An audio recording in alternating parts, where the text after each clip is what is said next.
Écoute, ton Dieu t'appelle, viens, suis-moi, lève-toi. Notre monastère a été fondé en 1457 et la bulle d'érection dit « Pour louer Dieu à perpétuité ». C'est Philippe de Saveuse, gouverneur d'Artois, et sa femme Marie de Lully qui demandèrent à Sainte Colette une fondation à Arras dès 1447. Sainte Colette leur répondit « En Arras, si je n'y vais vivante, j'irai morte ». Philippe de Saveuse donna un terrain situé là où le monastère est actuellement construit. En 1460, les 13 premières sœurs arrivèrent de Gand, toutes formées par Sainte Colette. On sait que le monastère prospère, les vocations affluent, il peut fonder d'autres monastères, à Péronne, à Cambrai. Le temps s'écoule, arrive la Révolution française qui provoque une interruption légère de la présence des Clarisses à Arras. Elles sont exilées en 1792. La chapelle de notre communauté date de la fondation. Le reste des bâtiments, il a été détruit à la Révolution française. Et comme nous sommes dans la main de Dieu et que le Seigneur, c'est lui le maître de l'histoire, il a permis que dès 1815, des sœurs reviennent et reprennent le flambeau. Et depuis, il n'y a pas eu d'interruption et la prière et la louange continuent dans les murs de cette maison. Nous sommes donc une communauté de vie contemplative. Qu'est-ce que cela signifie ? Eh bien que toute notre vie cherche vraiment à se focaliser sur la contemplation du Seigneur, comme le dit Sainte Claire. Fixe ton regard, fixe ton esprit, fixe ton cœur sur le Seigneur et puis laisse-toi transformer par cette contemplation, par cette union à celui qui est l'incarnation de l'essence divine, celui qui s'est fait l'un de nous, qui nous a vraiment épousés jusque dans notre chair pour nous introduire dans la vie de Dieu. Nous sommes membres de la grande famille franciscaine. Saint François et Sainte Claire sont nos fondateurs. Sainte Claire se considère comme la petite plante de Saint François.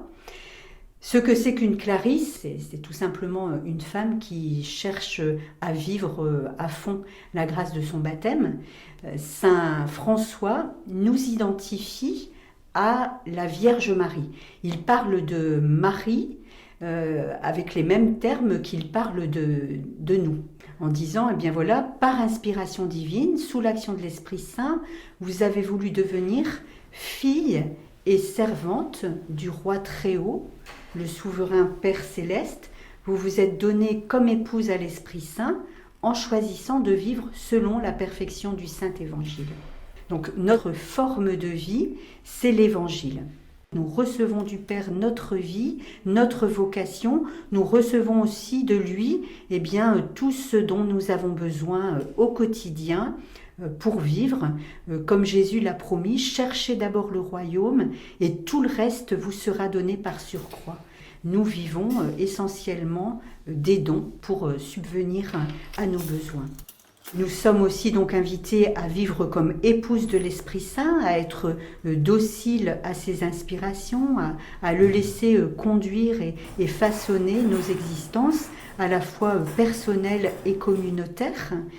C'est sous l'action de l'Esprit Saint que dès le matin nous nous mettons pour écouter la parole de Dieu et puis la laisser nous façonner notre existence, de sorte que la vie du Christ prenne chair en nous.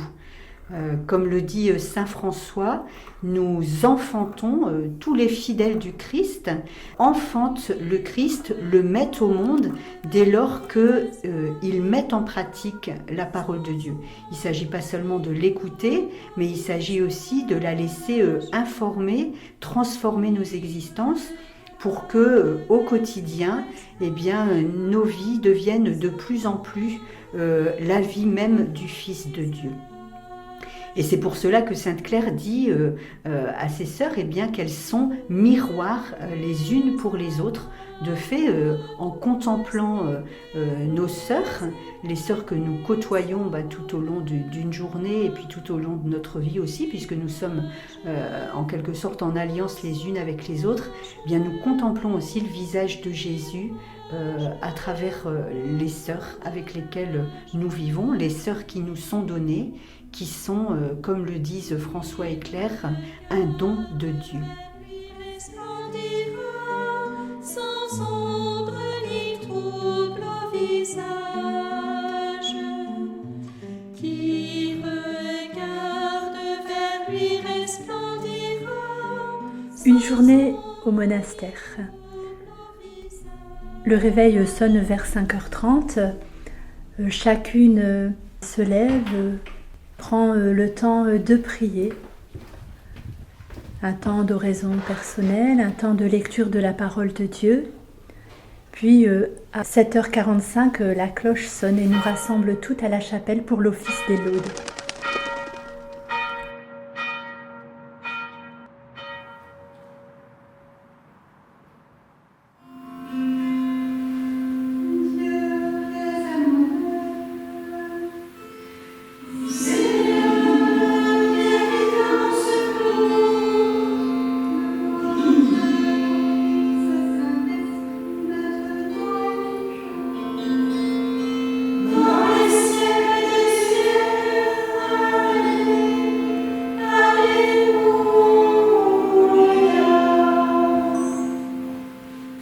Après cet office, nous nous retrouvons dans la salle du chapitre pour un petit temps de lecture en commun.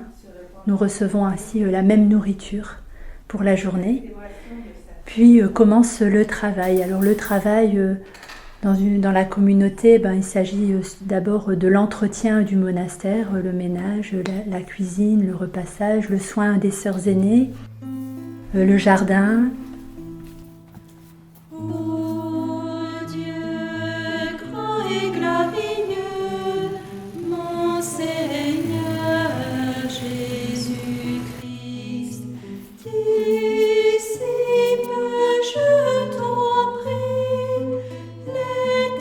L'accueil aussi qui nécessite la présence d'une sœur, car beaucoup de personnes viennent demander des prières ou nous offrir des dons pour nous aider à vivre.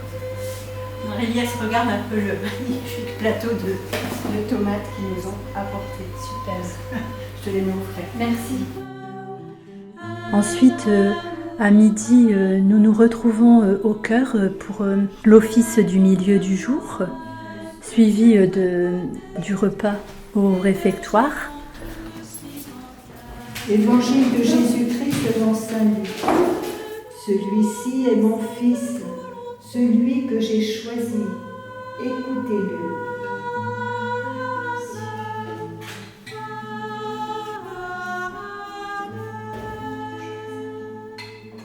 En début d'après-midi, après la vaisselle, un petit temps personnel, temps libre que chacune occupe comme elle le désire. Puis l'après-midi, selon les jours, soit nous aurons une réunion communautaire ou un temps de formation en commun ou un temps de détente ensemble.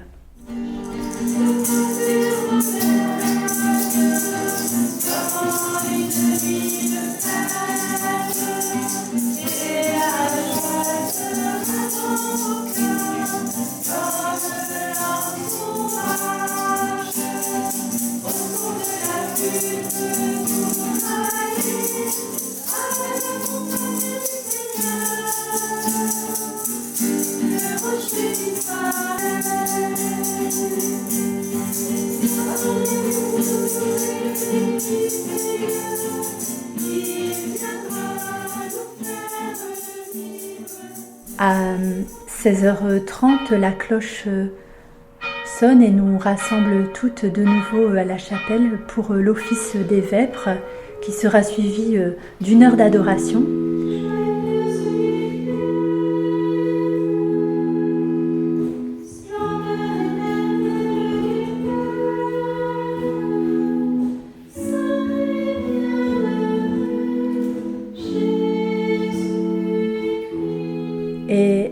après cela, l'Eucharistie.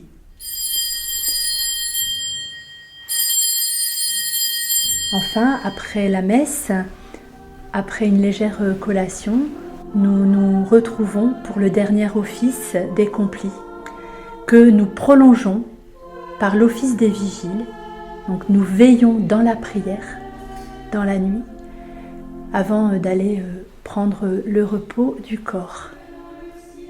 C'est donc bien la prière qui rythme chacune de nos journées et qui dit aussi que nous ne sommes pas au monastère pour nous, mais pour le monde, que la prière est notre mission au cœur de l'Église et pour le monde. Nous portons vraiment dans l'intercession et dans la louange toute cette réalité d'un monde qui chemine vers le royaume et qui chemine dans les douleurs de l'enfantement. Donc avec à la fois des événements douloureux, difficiles, des combats à mener, des luttes à traverser, aussi de grandes joies qui sont déjà les prémices du royaume au milieu de nous. C'est tout cela qui est célébré dans la prière, qui est offert, qui est présenté à Dieu. Fixe ton regard sur Jésus et désire imiter ton Seigneur. Alors comment devient-on Clarisse ? D'abord, c'est une rencontre, je dirais. La rencontre du Christ, la rencontre de l'amour et puis la rencontre d'une communauté.